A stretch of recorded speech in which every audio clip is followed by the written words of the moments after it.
तो ये जो चैप्टर करना है हमने, ये चैप्टर आपका है चैप्टर 4 11th क्लास का, बिजनेस सर्विसेज। यानी क्या मतलब है इसका? You may find many kind of services are there in in normal life, पर ऐसी सर्विसेज जो बिजनेस को लेके हेल्प करती हैं, बिजनेस को असिस्ट करती हैं, वो इस चैप्टर में प्रॉपर दे रखी हैं। जैसे आपको बिजनेस करना है तो you require services of transportation, you require services of storage and warehousing, you require services of banking, you require service of insurance.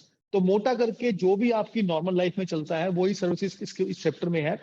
Chapter 1 के अंदर भी हमने इसके बारे में सारा पढ़ा है। जो आपने एक टॉपिक था हमारा ऑक्सिलरीज टू ट्रेड, उसके अंदर ये सर्विसेज के बारे में ही दिया हुआ है, ये हमने आराम से पढ़ा था। इसको बस डिटेल लेवल में है, थोड़ा और डिटेल लेवल में है। सबसे जो मुश्किल इसका जो चैलेंजिंग टास्क है वो है इंश्योरेंस का। तो मैं कोशिश करूंगा आज आपको एक छोटा सा हिंट देके इसका सर्विसेज का, इंश्योरेंस के बारे में भी मैं बता दूं आपको, ताकि इंश्योरेंस फिर याद करना आसान रहेगा। क्योंकि इंश्योरेंस के अंदर कुछ टेक्निकल वर्ड्स होते हैं, इंश्योरर क्या होता है, इंश्योर्ड क्या होता है, इंडेमनिटी क्या होता है, अटमोस्ट गुड फेथ क्या होता है। There are sir technical terms होती हैं, वो मैं लिखवाऊंगा पहले, फिर समझा दूंगा सारे प्रिंसिपल ऑफ इंश्योरेंस एक टॉपिक है उसका इंश्योरेंस में। उसमें से पेपर में क्वेश्चन आता ही आता है 3 या 4 नंबर का। और उसमें फायर इंश्योरेंस, मैरीन इंश्योरेंस और लाइफ इंश्योरेंस, ये 3 तरह की इंश्योरेंस दिखाई गई हैं। उन 3 इंश्योरेंस का डिफरेंस भी पेपर में आता ही आता है। तो इंपॉर्टेंट चीज है, काफी ध्यान से करना है हमने before going out to the insurance. बाकी बैंकिंग वैंकिंग तो वी एवरीवन नो कि सेविंग अकाउंट होता है, करंट अकाउंट होता है, फिक्स डिपॉजिट अकाउंट होता है, इंटरेस्ट देना पड़ता है, बैंक से लोन लेना पड़ता है, आपको कुछ ना कुछ कोलेटरल देना पड़ता है, ये सब आपको आइडिया है। इसी तरह ट्रांसपोर्टेशन का भी आइडिया होता ही है आपको कि रोड ट्रांसपोर्टेशन है, रेल ट्रांसपोर्टेशन है, वाटर ट्रांसपोर्टेशन है, एयर ट्रांसपोर्टेशन है। तो वो भी इतना मुश्किल टॉपिक नहीं है। एक इंश्योरेंस वाला टॉपिक इसके अंदर तंग करता है बच्चों को, तो वो आज कवर करेंगे हम। Before reaching out to the insurance part, service होती क्या है? सर्विस एक इंटेंजिबल एक्टिविटीज होती है जो इकोनॉमिक एक्टिविटी मानी जाती है, because it helps in the providing the business activities to the normal public from the producer. तो प्रोड्यूसर और कंज्यूमर के बीच के अंदर, यानी प्रोड्यूसर अपना माल मैन्युफैक्चर करता है, उसको वो पहुंचाता है कंज्यूमर के पास। इन सब के बीच में ऐसी कौन कौन सी सर्विसेज की वो हेल्प लेता है, उसको बोलते हैं business service. Before now reaching out to business services, let us discuss what is service. Service का मतलब क्या होता है? तो सर्विस का मतलब बहुत आसान है। हमारी 11th क्लास की बीएससी में एक बहुत बढ़िया गुरु है, मैनेजमेंट गुरु, उसने एक बिजनेस सर्विसेज के बारे में 5 आईज बोला हुआ है। 5 आई, आई आंख वाला आई नहीं, आई मतलब आई, सिंगल आई जो होता है, लेटर आई। 5 आईज अगर होंगी तो वो सर्विस है। कौन कौन सा है? Intangibility, inconsistency, inseparability, inventory less और इन्वॉल्वमेंट। ये 5 आई है तो इसका मतलब सर्विस है। क्या मतलब है? Intangibility, service you can not touch like normal good. जैसे मेरे हाथ में मोबाइल है एक, ये गुड है, I can touch it, right? But if I am giving services और प्रोवाइडिंग सर्विसेज और getting services, you can not touch. इसलिए सर्विसेज का पहला आई फीचर्स के हिसाब से, सर्विस का पहला आई है इंटेंजिबिलिटी, कि service you can not touch, you can not touch. Clear? Then you have inconsistency. Of course मैं पढ़ाने वाला एक लेक्चरर हूं, तो अभी मैं सेम टॉपिक पढ़ा रहा हूं, I am providing services to my students. Now अगर कल को मैं सेम टॉपिक पढ़ाऊंगा तो I will not be consistent. मैं कुछ नया एग्जांपल यूज कर लूंगा, कुछ कम पढ़ा दूंगा, कुछ ज्यादा पढ़ा दूंगा, और अच्छा कर दूंगा, थोड़ा पीछे से कम कर दूंगा। तो सर्विस में एक आई इनकंसिस्टेंसी का है। जिस तरह गुड होती है आपकी, मोबाइल आईफोन 12 है तो आईफोन 12 हर जगह वैसा ही रहेगा, वो कंसिस्टेंट रहता है गुड के मामले में। ये मेरे हाथ में स्टेपलर है, ये स्टेपलर कंसिस्टेंट रहेगा हर जगह, लेकिन सर्विस कंसिस्टेंट नहीं रहती। आप भी जाओगे डॉक्टर के पास, एक दिन डॉक्टर गए, डॉक्टर ने कुछ आपका नर्व चेक करी तो पता लग गया बुखार है, कभी आपका गला देख लिया, कभी उसने कान से लगा के देख लिया आपको, फिर नेक्स्ट डे गए तो डिफरेंट तरीके से देखा उसने। तो डॉक्टर हो या कोई भी सर्विस देने वाला आदमी हो, कभी कंसिस्टेंट नहीं होगा, इनकंसिस्टेंसी रहेगी उसके अंदर। ठीक है जी। Then you have inseparability. मतलब क्या है इसका? गुड का प्रोड्यूसर, ठीक है, गुड को बनाने के बाद उसको अपने सेपरेट करके बेच देता है, यानी अब वही गुड पहुंच गया कंज्यूमर के पास, यानी सेपरेट हो गया प्रोड्यूसर से। लेकिन सर्विस, सर्विस का प्रोड्यूसर अपने आप की सर्विसेज को सेपरेट नहीं कर सकता, वो प्रोड्यूसर के साथ, right now I am producing services and right now you are consuming it, ये मतलब है इसका, इनसेपरेबल रहेगी। प्रोडक्शन और कंजम्पशन में गैप नहीं होता, जिस टाइम मैं प्रोड्यूस कर रहा हूं उसी टाइम आप उसको कंज्यूम कर रहे हो। लेकिन गुड के अंदर प्रोडक्शन कभी और होती है, कंजम्पशन कभी और होती है। क्लियर है? तो ये तीसरा ये आपका हो गया। फिर है inventory less. Can you make what ever I am telling you right now, can you make a inventory of it? Banking की सर्विसेज, ट्रांसपोर्ट की service, you can not make inventory, stock नहीं कर सकते। Service can not be stock, inventory का मतलब stock होता है, stock आप नहीं कर सकते। Then you have involvement. Involvement का मतलब क्या है आपका, कि कस्टमर का पार्टिसिपेशन जरूरी है। Right now I am producing services and you are getting it, तो प्रोड्यूसर और कंज्यूमर का दोनों का इन्वॉल्वमेंट यहाँ पे जरूरी है। तो ये 5 आईज हैं। आई का मतलब सीधा सीधा पूछ लेंगे आपसे, केस स्टडी में बोल देंगे, एक केस स्टडी देके उसमें इन आईज को पहचानो, तो वो सिंपल चीज है, बहुत आसान चीज है। ये 5 आईज के बारे में अभी मैं नोट भी खोल के पढ़ा दूंगा आपको, तो उससे और क्लियर हो जाएगा। अब जो इंपॉर्टेंट टॉपिक है वो है इंश्योरेंस। क्या होता है insurance? Late us discuss about insurance. Insurance basically एक कम्युनिटी की, मान लो एक कम्युनिटी में 100 बंदे हैं, ठीक है? उन 100 बंदों का बिजनेस है, उनकी 100 की 100 शॉप्स हैं, मान लो कमला नगर में, जेटीवी नगर में, दिल्ली में, कहीं 100 शॉप्स हैं, ठीक है? अगर एक बंदे की शॉप में आग लग जाए, भगवान ना करे, ठीक है, मान लो उसका 50 लाख का माल खराब हो गया, ठीक है, तो अगर उसने इंश्योरेंस नहीं करवाई होती, अब उसको दोबारा प्रॉब्लम ना हो या किसी और शॉपकीपर दोबारा प्रॉब्लम, तो वो जो 100 शॉप्स हैं वो क्या करते हैं, छोटा छोटा अमाउंट प्रीमियम के रूप में जमा करते हैं इंश्योरेंस कंपनी। यानी 100 बंदों ने हजार रुपए जमा कर दिया इंश्योरेंस कंपनी को, और एवरी ईयर या एवरी मंथ वो जमा करते रहते हैं। तो करते करते करते करते इंश्योरेंस कंपनी के बाद हो गया 50 लाख रुपए जमा। यानी एक सिंगल बंदे के जेब से चला जा रहा है 5-7 हजार रुपए एक साल का, और वो करते करते बड़ी कंपनी के बाद एक पूल ऑफ मनी आ गया 50 लाख रुपए। अब इन 100 में से किसी एक दुकान में आग लग गई, और अगर उसने इंश्योरेंस करवा रखी होगी प्रीमियम देके, तो उसको वो उतने ही अमाउंट का माल पैसा मिल जाता है। तो ये है इंश्योरेंस का concept.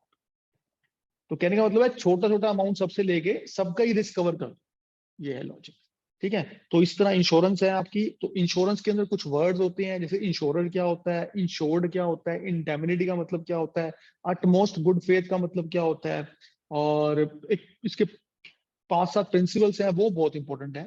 Then we have fire and marine and life insurance, उनका मतलब क्या होता है। Let us go word by word, hold करो आप। सारे मैंने शॉर्टकट बना रखे हैं इसके, जैसे आईपी म्यूजिक मैंने शॉर्टकट बना रखा है एक प्रिंसिपल इंश्योरेंस का, आईपी म्यूजिक। इंडेमनिटी का प्रिंसिपल है, प्रॉक्सिमिटी का प्रिंसिपल है, मिटिगेशन का प्रिंसिपल है, यू से अटमोस्ट गुड फेथ है, एस से सबरोगेशन है। ऐसे करके मैंने आईपी म्यूजिक एक वर्ड बना रखा है, उससे काम चल जाएगा। टेक्निकल है तो टेक्निकल की तरह कराऊंगा इसको मैं आपको। अब इंश्योरेंस क्या लिखा हुआ है यहाँ पे, a device by which the loss likely to be caused by an uncertain event, आग लगना, is spread over a number of person, उन 100 बंदों में आपने इंश्योरेंस बांट दी, who are exposed to it, उनको रिस्क आग लगने का, and who are prepared to insure themselves such an event। तो once the event occur, किसी भी एक बंदे का इवेंट अगर होता है अगर भगवान की वजह से, तो वो उसको उसका पैसा मिल जाता है। तो ये इंश्योरेंस के बाद फिर इंश्योरेंस में अगेन डेफिनेटली अगर मैं पेमेंट कर रहा हूं तो you have to, there will be a contract between the insured and insurer, ठीक है? इंश्योर्ड का मतलब होता है जिसकी इंश्योरेंस हुई है, इंश्योरर का मतलब होता है जो इंश्योरेंस कर रहा है। जैसे मान लो आपने एचडीएफसी की लाइफ इंश्योरेंस ली है, तो एचडीएफसी इंश्योरर है, आप इस मामले में इंश्योर्ड हो, दोनों के बीच में कॉन्ट्रैक्ट हुआ है। इंश्योर्ड प्रीमियम देता है हर साल, monthly, yearly, quarterly, to HDFC जिसने इंश्योर किया है। फंक्शंस क्या होते हैं इंश्योरेंस के, ना केवल रिस्क कवर करना, लेकिन एक तरह से इन्वेस्टमेंट का भी एक फंक्शन होता है। रिस्क तो शेयर होता ही होता है, और एक इन्वेस्टमेंट भी इसमें हो जाती है प्रोडक्शन के अलावा, कि मान लो किसने लाइफ इंश्योरेंस करवाया है, तो 25 साल का करवाया उसने, तो 25 साल तक अगर कुछ नहीं हुआ तो जो भी वो अमाउंट जोड़ रहा है तो 25 साल बाद कुछ ना कुछ मिल जाता है उसको इंटरेस्ट मिला के। तो ये जैसे मैंने करवा रखी है अपनी पॉलिसी, तो मैंने 3 पॉलिसी ले रखी है LIC की अपनी, तो उसमें ये होगा कि मेरी जब तक वो पॉलिसी चलेगी मेरा लाइफ इंश्योरेंस रहेगा, मतलब मान लो कुछ भगवान अगर मुझे कुछ हो जाए तो मेरी फैमिली को या जिसको मैंने नॉमिनी बना रखा है उसको पैसा मिल जाएगा, और अल्टीमेटली अगर 25 साल खत्म हो गया मुझे कुछ नहीं हुआ तो I will get the money also. Life में होता है सिर्फ, फायर में, शिप इंश्योरेंस में नहीं होती ये चीज। फायर में पैसा नहीं मिलता, सिर्फ रिस्क कवर होता है। तो ये एक डिफरेंस बताऊंगा आपको धीरे धीरे। तो अब टॉपिक आ रहा है आपका principle of insurance. Let me start the white board air. तो व्हाइट बोर्ड से आपको सामने सामने पता लगेगा, लिख के कराता हूँ।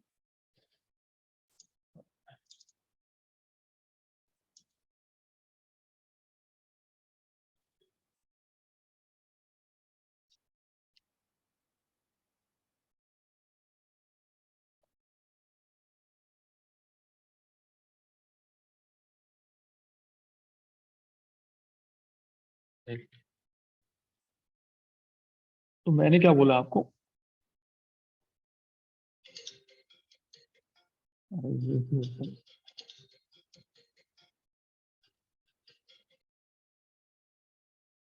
ये आपका प्रिंसिपल ऑफ इंश्योरेंस लिखवा के कराऊंगा क्योंकि सबसे इंपॉर्टेंट टॉपिक है आपको ये, पेपर में आए भी आएगा आपका।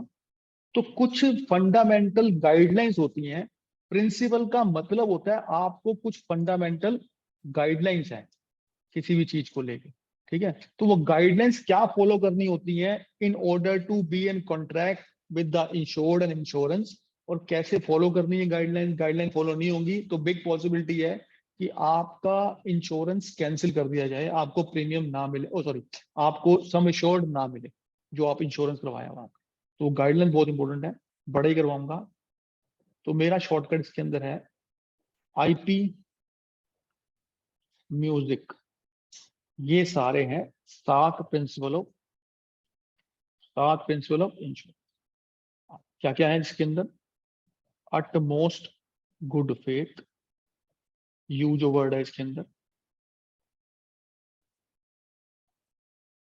प्रिंसिपल ऑफ इंडेमनिटी, सब समझाऊंगा अच्छी तरह, प्रिंसिपल ऑफ प्रॉक्सिमिटी कॉस्ट,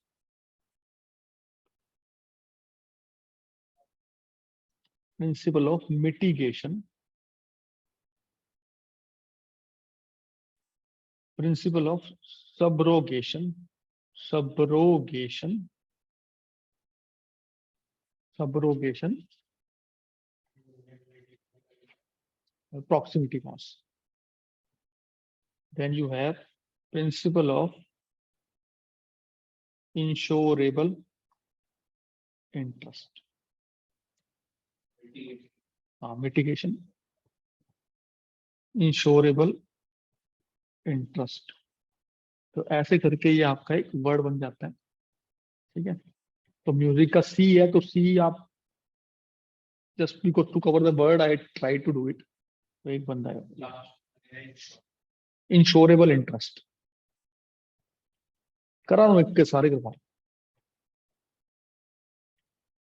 मतलब वाइल डूइंग इंश्योरेंस तो आपको इन प्रिंसिपल्स का ध्यान रखना होता है, चाहे वो करा रहा हो वो भी, और जो नहीं, जो जिसकी हो रही है वो भी, जो करवा रहा है वो भी, जो कर रहा है वो भी, मतलब ये मतलब है इनका इन प्रिंसिपल्स का, ठीक है। तो पहला पहला है अट मोस्ट गुड फेथ, बहुत इंपॉर्टेंट है ये प्रिंसिपल। जो इंश्योरेंस करवा रहा है, ठीक है, यानी कि जो इंश्योर्ड होगा आगे जाके, वो बंदा कुछ भी छुपाएगा नहीं इंश्योरेंस करवाने से पहले। फेथ में गेम रहेगा। मान लो मैं, भगवान न करे, XYZ कोई बंदा है, ठीक है, XYZ बंदा है, ठीक है, उसने इंश्योरेंस करवाई मेडिकल की, आजकल चलती है बहुत, ही मेडिकल इंश्योरेंस करवाई, ठीक है, मान लो उसने करवाई 10 लाख रुपए की,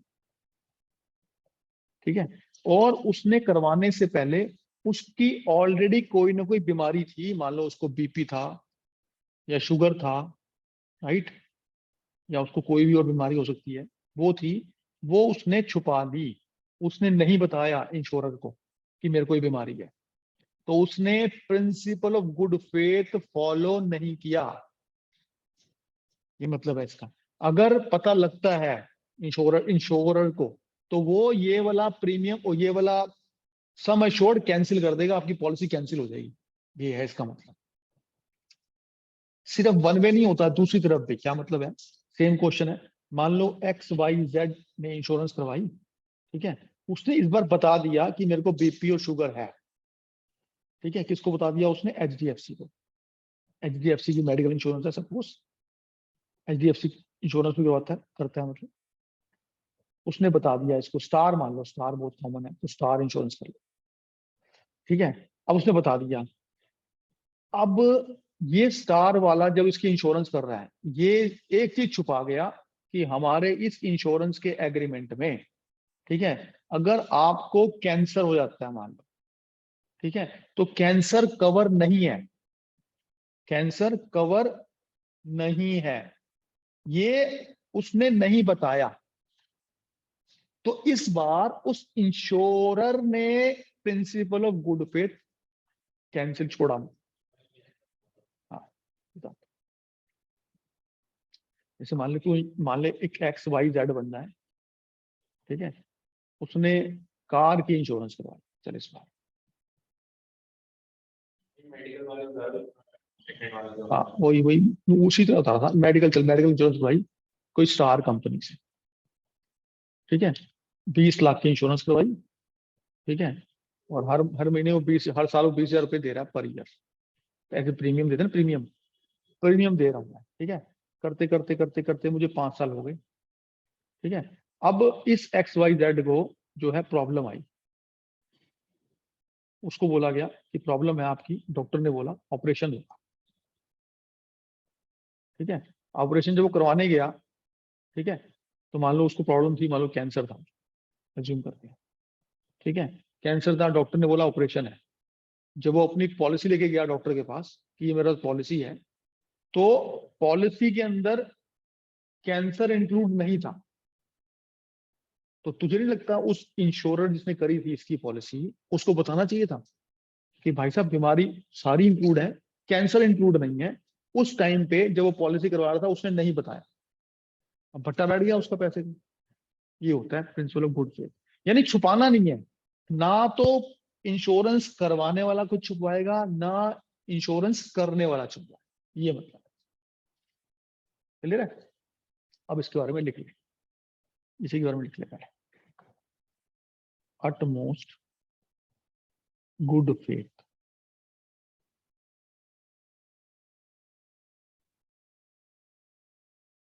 a contract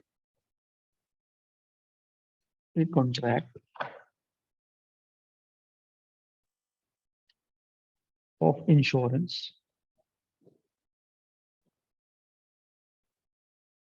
are based on mutual trust and confidence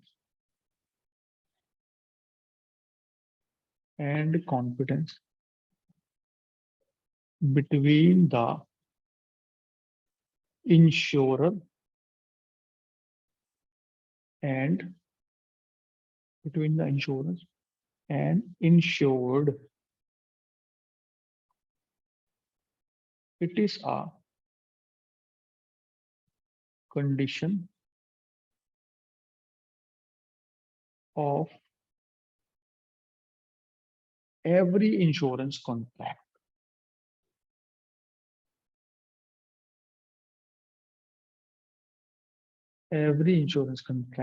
that both the parties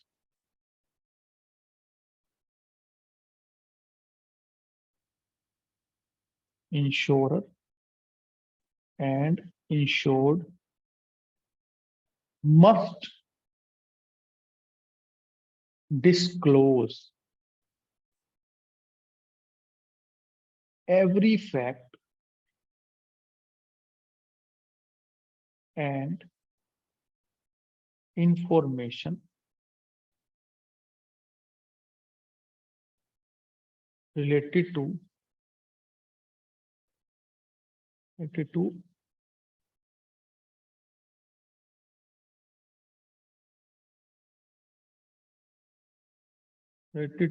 insurance contract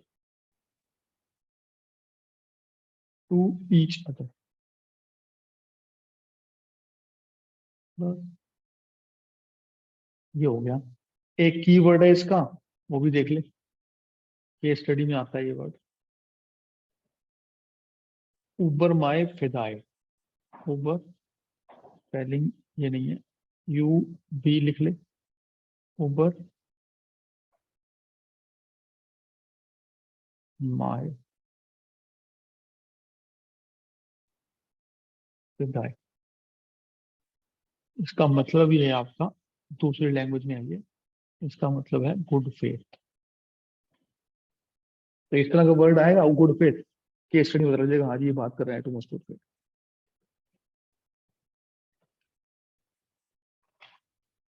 तो ये रहा आपका एक टॉपिक।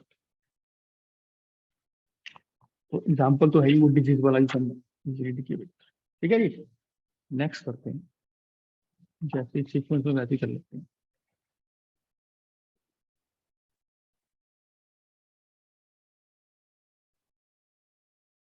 नेक्स्ट प्रिंसिपल है इंश्योरेबल इंटरेस्ट। यानी कि जब बंदा इंश्योरेंस करवा रहा है, ठीक है जी, उस टाइम पे जिस भी चीज की वो इंश्योरेंस करवा रहा है उसका कुछ ना कुछ इकोनॉमिक इंटरेस्ट होना चाहिए। कुछ ना कुछ इंटरेस्ट उसका, पिक्यूनरी बोलते हैं उसका, उसका कुछ ना कुछ पिक्यूनरी या इकोनॉमिक इंटरेस्ट, कुछ ना कुछ इंटरेस्ट होना चाहिए। जैसे मान लो मैं अपनी इंश्योरेंस करवा रहा हूँ, डेफिनेटली मेरा इंटरेस्ट अपने आप में है। मैं अपने ऑफिस का करवा रहा हूँ, मैं अपने इंस्टीट्यूट का करवा रहा हूँ, मैं अपनी शॉप का करवा रहा हूँ, तो मेरा इंटरेस्ट है। मैं किसी राह चलते भिखारी का नहीं करवा सकता, क्या मेरा कुछ इंटरेस्ट था? मैं किसी पड़ोसी की दुकान का नहीं करवा सकता, मेरा इंटरेस्ट नहीं है उसके अंदर। ये ध्यान रखना है, कई क्वेश्चन आते हैं इसके अंदर। तो कुछ ना कुछ इंटरेस्ट होगा तो ही आप इंश्योरेंस करवा सकते हो, नहीं तो इंश्योरेंस आप नहीं करवा सकते। चाहे वो लाइफ हो, चाहे प्रॉपर्टी हो, आपका इंटरेस्ट नहीं है आप नहीं। तो कई बार क्या होता है, जैसे लाइफ इंश्योरेंस है, ठीक है, अब लाइफ इंश्योरेंस में हस्बैंड ने वाइफ की कराई, ऐसा होता है ना, हस्बैंड ने कराई वाइफ की। अब हस्बैंड ने वाइफ कराई, उस टाइम पे इंटरेस्ट था उसका, इंश्योरेबल इंटरेस्ट था, ठीक है। फिर 6 महीने बाद, साल बाद, 2 साल बाद, वट एवर, ठीक है, उसका डिवोर्स हो गया सपोज, लेकिन जब कराई तब इंटरेस्ट था, तो यहाँ पे इंटरेस्ट माना जाएगा। ये मैं आपको एक केस स्टडी बताऊंगा अच्छी तरह, ये वाली केस स्टडी कभी आती जाती है, तो ये मैं आपको बताऊंगा अच्छी तरह। पहले इसके बारे में पता लग गया आपको कि जब भी आप इंश्योरेंस करवाओगे किसी के बाप का फ्री का माल नहीं करवाओगे, अगर आपका इंटरेस्ट है तो ही आप करवा सकते हो, नहीं तो नहीं करवा सकते। लिख लो।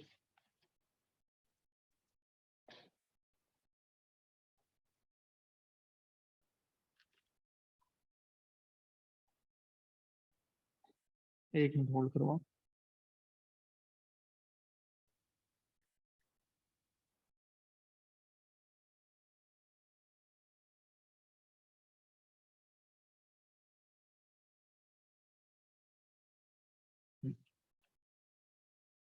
It means some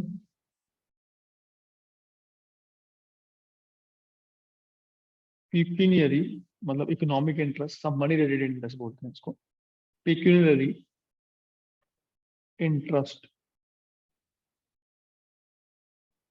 in the subject matter, in the subject matter of the insurance contract. The insured must have insurable interest in the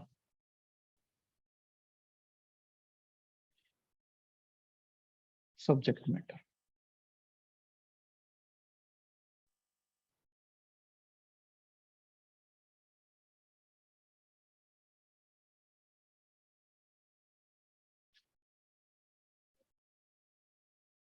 hold कर रहा हूँ।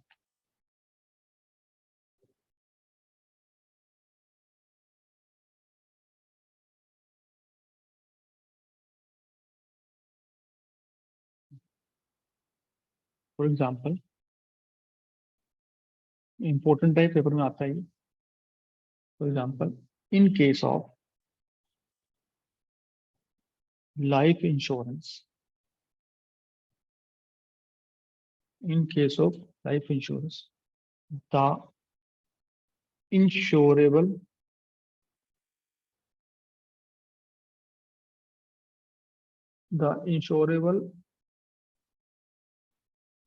interest must exist at the time of taking the policy। जैसे भी example दिया मैंने आपको husband wife का, तो अगर वाइफ को कुछ हो जाता है तो उसका जो भी लीगल हायर होगा, even if it is after the death of it, और आपका डिवोर्स हो चुका है, तब भी उसको पैसा मिलना चाहिए। ये क्योंकि इसमें प्रिंसिपल और इंश्योरेबल इंटरेस्ट आता है। क्योंकि जब मैंने लिया था वो, या किसी बंदे ने जब लिया था, उस टाइम पे वो वाइफ थी उसकी, सम इंटरेस्ट वाज देयर। ठीक है, at the time of taking, sorry example नहीं, taking the policy. Not necessary, paper में आएगा ये क्वेश्चन, फिर बोल रहे हैं, not necessary at the time of taking the claim।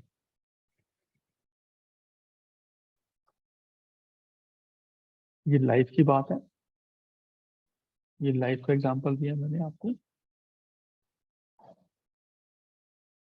Then you have fire insurance में क्या होता है, शॉर्ट में लिख देता हूँ। फायर इंश्योरेंस में क्या होता है, इंटरेस्ट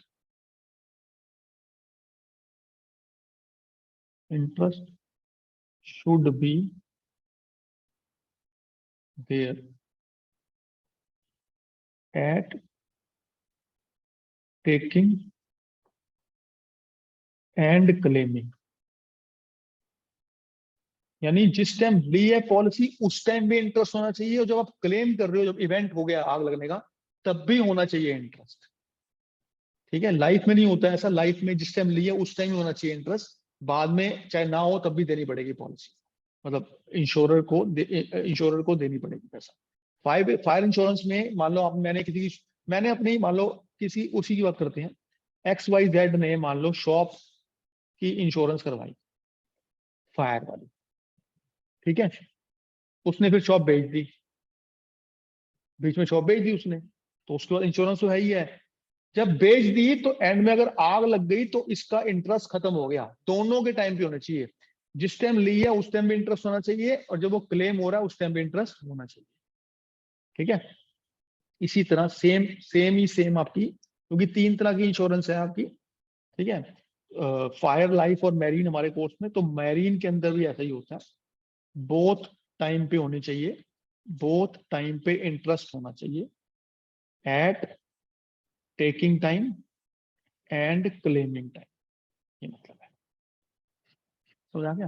तो 2 प्रिंसिपल हमने डिस्कस किए, principle of utmost good faith, कुछ भी छुपाना नहीं है दोनों पार्टीज को, और दूसरा इंश्योरेबल इंटरेस्ट, सम पिक्यूनियरी यानी फाइनेंशियल इंटरेस्ट होना चाहिए जिसने इंश्योरेंस करवाई है उसका। ठीक है, लाइफ इंश्योरेंस में जब ली है तब होना जरूरी है, जब बाद में जब मिल रही है उसको क्लेम कर रहा है उसकी जरूरत नहीं है। फायर में और मेरीन के अंदर जब ली है उस टाइम भी इंटरेस्ट होना जरूरी है, जब वो क्लेम कर रहा है तब भी इंटरेस्ट होना जरूरी है। ये मतलब है। देन यू हैव, बड़ी मजेदार पॉलिसी है, प्रिंसिपल है, प्रिंसिपल मैं समझाऊंगा आपको, of subrogation. Subrogation,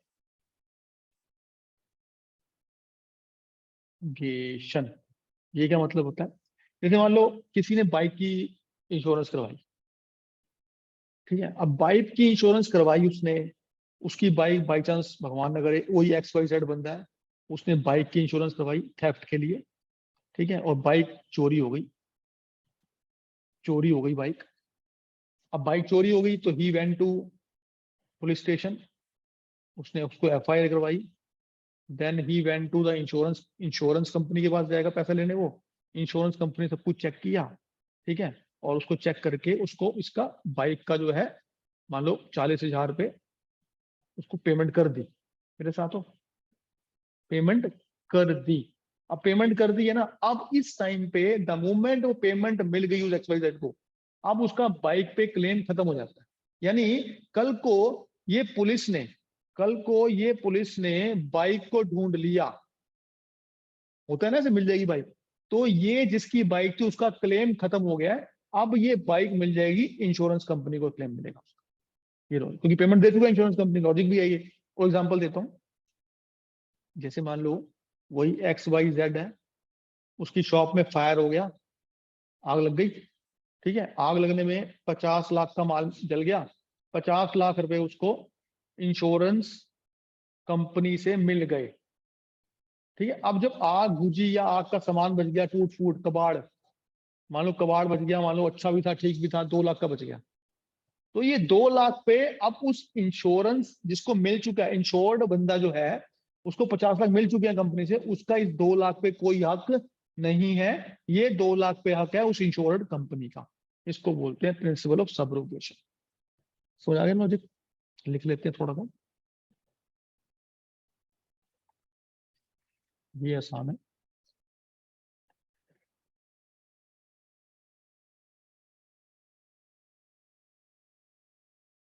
subrogation,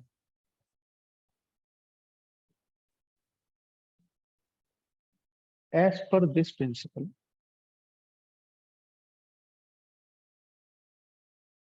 as per this principal,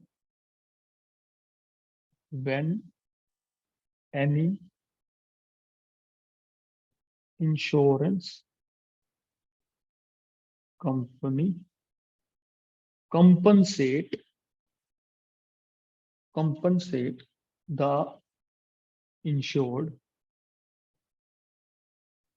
XYZ, हमारे एग्जांपल में insured for loss of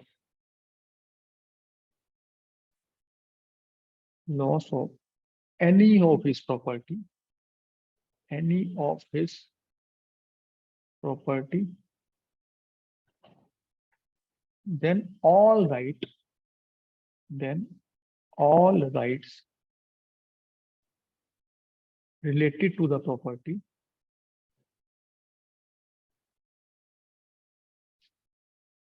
related to the property automatically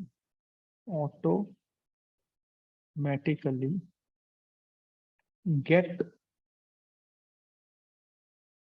transferred to the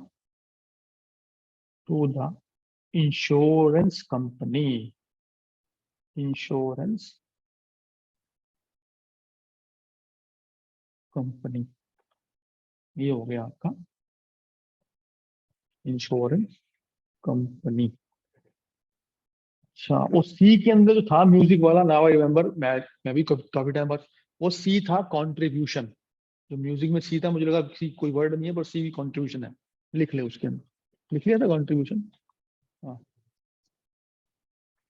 okay, क्योंकि अपने आप में ये भी क्वेश्चन आता है, वो रेशो में निकलती है contribution, I let you know.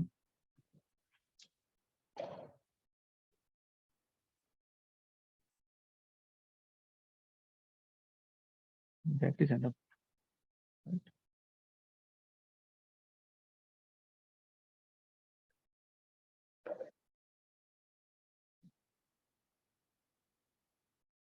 एक लाइन लिख लो इसके अंदर कई बार हाँ, थर्ड, वो तो कोई सीक्वेंस में नहीं करने की जरूरत पड़ती, जैसे मर्जी कर लो, प्रोसेस छोड़ना है, different types. Principle, principle applies to applies to all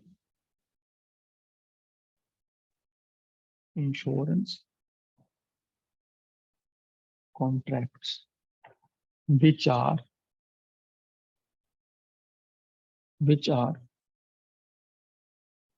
contracts of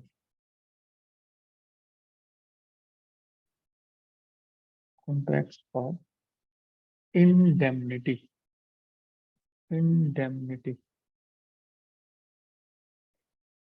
अब ये लाइन जो लिखवाई है मैंने इंडेमनिटी वाली, ये अगला प्रिंसिपल है, प्रिंसिपल ऑफ इंडेमनिटी। वो बात समझ आ जाएगी आपको। Let me write it down, the next principle indemnity. Fourth principle हमारा है इंडेमनिटी। ये प्रिंसिपल क्या होता है, बड़ा अजीब प्रिंसिपल है कि जिस टाइम पे आपने इंश्योरेंस करवाई, शॉप की करवाई, आपने शिप की करवा ली, या शिप में सामान भेज रहे हो उसकी करवा ली, तो प्रिंसिपल ऑफ इंडेमनिटी ये कहता है कि इंश्योरेंस कंपनी नुकसान होने पे, जिस टाइम नुकसान हुआ है उस टाइम उसकी क्या वैल्यू थी उतना ही पैसा देगी। जैसे मान लो मैंने गाड़ी की इंश्योरेंस करवाई 10 लाख रुपए, ठीक है, तो करते करते करते करते करते वो 6 लाख की होगी गाड़ी, तो मुझे 10 लाख थोड़ा देगी, वो 6 लाख जो वैल्यू जिस टाइम खराब हुई है उतना पैसा देगी इंश्योरेंस कंपनी। ये होता है इंडेमनिटी। ठीक है ना, हो सकता है ना मेरा सामान ऑलरेडी डेप्रिशिएट हो गया, कम हो गया हो, तो उसको मेरे को तो उतनी वैल्यू मिलेगी जितना नुकसान हुआ। बेसिकली ये मतलब होता है। लाइफ इंश्योरेंस में नहीं चलता कि जिस जिस जिस टाइम पे मेरे को मैंने इंश्योरेंस करवाई है, ठीक है, इंडेमनिटी प्रिंसिपल लाइफ में नहीं चलता। कैन XYZ की बात करता हूं मैं, XYZ ने लाइफ इंश्योरेंस करवाई, तो क्या कोई बंदा लाइफ वापस कर देगा? जिस टाइम लाइफ उसने इंश्योरेंस करवाई उसने लाइफ थी उसमें, क्या वो लाइफ वापस कर देगा?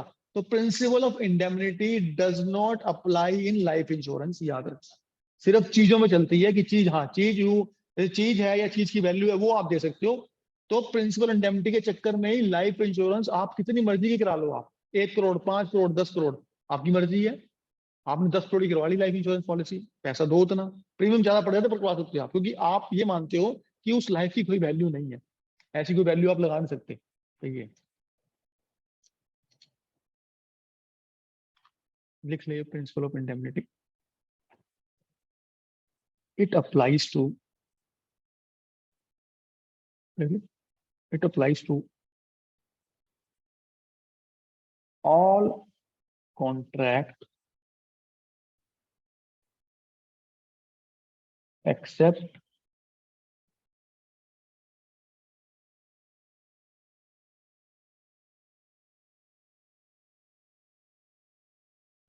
The contract of life insurance because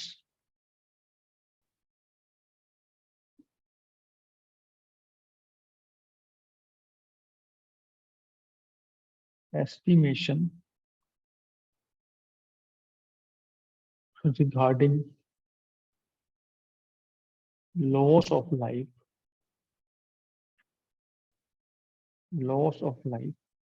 cannot be determined cannot be determined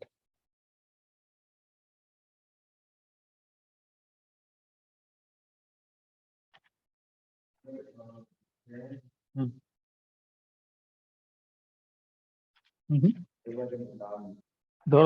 लिख, ये मैं लिखवा रहा हूँ उसको पढ़। ठीक है, देख, according to it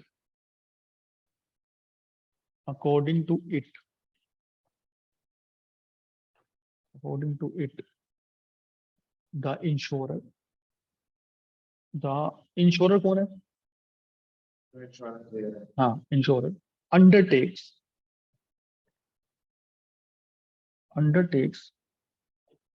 to put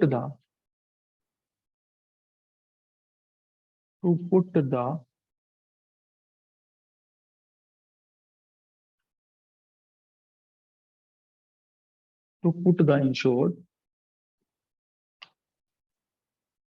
in the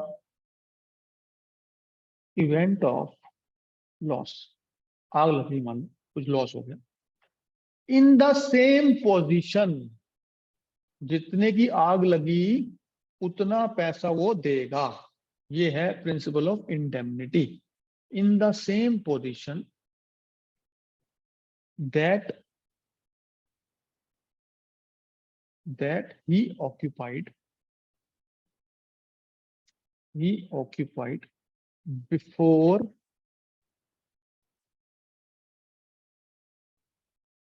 happening of the event। अब तू मुझे बता, लाइफ इंश्योरेंस क्यों नहीं होती? जब लाइफ इंश्योरेंस ली मैंने, मान लो मैंने XYZ ने ली लाइफ इंश्योरेंस, XYZ कोई बंदा है, ठीक है, अब इसकी डेथ हो गई, तो क्या तू बंदा खड़ा कर देगा नया? तो प्रिंसिपल ऑफ इंडेमनिटी लाइफ में नहीं होता। हाँ, तू गुड्स की बात करता है, मान ले तेरे पास 50 टीवी पड़े हैं तेरी शॉप में। हाँ, 50 टीवी पड़े हैं शॉप में, आग लग गई, तो 50 टीवी की वैल्यू मिल जाएगी तेरे को। इतना सिंपल है करना। ये होता है प्रिंसिपल ऑफ इंडेमनिटी। हो जा गया? लाइफ नहीं हो सकता, बाकी सब कुछ हो सकता है। ठीक है, अगला कर। इंश्योरेंस हो गया, इंडेमनिटी हो गया, सबरोगेशन हो गया, मिटिगेशन और कर। पांचवा, बाकी तीन कर लेंगे अगली बार, कोई बात नहीं, परेशान क्यों हो रहा है? क्लास तो नहीं है ना तेरी? कौन सी क्लास? हाँ, तो ये 5 करके कर लेंगे। आप भी कर ले, टाइम मत देख पा रहे। जहाँ ध्यान यार, ध्यान यार, टाइम देख रहा हूँ। तो आसान है, हम आसान लग रहा है ना एग्जाम्पल से। हाँ, मिटिगेशन का मतलब बड़ा मजेदार होता है। मिटिगेशन मतलब क्या है? मान लो किसी के यहाँ फायर लग गई, किसी के यहाँ, ठीक है, यहाँ देख, ये फायर लग गई किसी शॉप में, ठीक है, वो बंदा बैठा है, ये कुर्सी लेके बैठा हुआ है यहाँ पे। हाँ हाँ हाँ, आ गया। फायर है ये, फायर भाई, मेरी राइटिंग वाइटिंग बहुत गंदी है। फायर है ये, ठीक है। तो ये बंदा बैठा है कुर्सी लेके, उसने कहा ठीक है 50 टीवी है ना, कोई बात नहीं, लग गई आग, मेरी तो इंश्योरेंस हो रखी है, टेंशन फ्री, मेरे को मिल जाएंगे 50 टीवी। यहाँ पे इसने प्रिंसिपल ऑफ मिटिगेशन फेल हुआ है। क्या मतलब है? भाई तूने तूने इंश्योरेंस तो करवा रखी है, लेकिन इसका मतलब ये नहीं है कि तू स्टेप नहीं उठाएगा आग बुझाने के लिए। मिटिगेशन, मिटिगेट तो कर रिस्क को, कम तो कर रिस्क को यार। तू कम तो कर, पानी डाल इसके ऊपर, तेरे को वाटर डालना पड़ेगा, ठीक है। ये जो भी फायर एक्सटिंग्विशर तेरे को यूज करना पड़ेगा, फायर एक्सटिंग्विशर ये तेरे को यूज करना पड़ेगा, ठीक है। तेरे को फायर ब्रिगेड बुलाना होगा, ये स्टेप उठाने पड़ेंगे तेरे को। हाँ, इस स्टेप के उठाने के बाद भी अगर प्रॉब्लम होती है तो तेरे को पॉलिसी के पैसे मिल जाते हैं।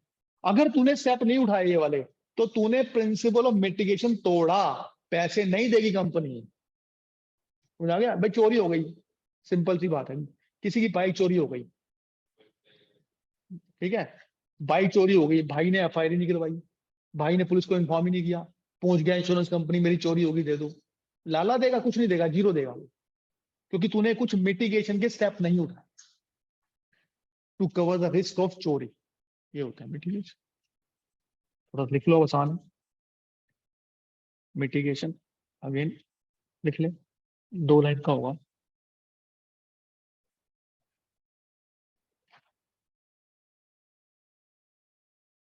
According to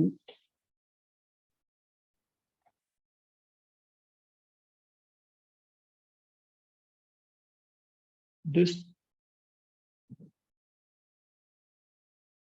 principal, the insured must take reasonable step reasonable steps to minimize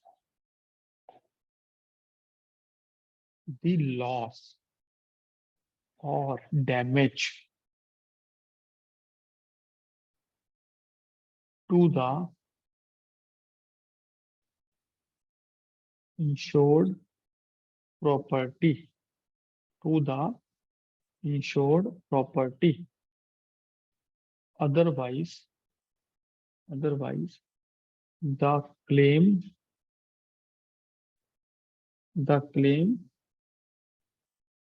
from the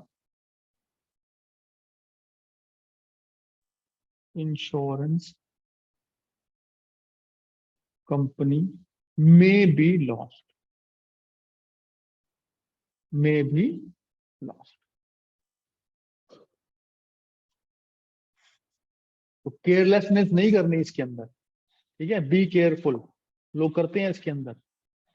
भाई आप भी तो शॉप की इंश्योरेंस करवा रहे हो, तो भाई कल को आग लगेगी तो you should have a fire extinguisher in your shop. वो चेक करते हैं सारे आगे, इंश्योरेंस कंपनी वाले चेक करते हैं आगे की चीज, यहाँ भी था कि नहीं था, बंदे ने फोन किया 109 नंबर पे कि नहीं किया, खुद पानी डालने की कोशिश की नहीं करी, बुझाने की कोशिश की नहीं करी, ये सारे सब चेक किए जाते हैं। जो पैसे देते हैं वो फ्री पैसे नहीं देंगे वो तुम्हें। ये है मिटिगेशन, ठीक है। तो ऑलमोस्ट ऑलमोस्ट 5 हो गए हमारे, ठीक है। 2 प्रिंसिपल रह गए हैं आपका, एक कंट्रीब्यूशन रह गया और आपका रह गया प्रॉक्सिमिटी कॉस्ट। अगले सेशन में वो कवर करेंगे, and I will cover in next session the other services. इधर I will take banking, I will take IT। Banking जल्दी हो जाएगा। चलो, बाय।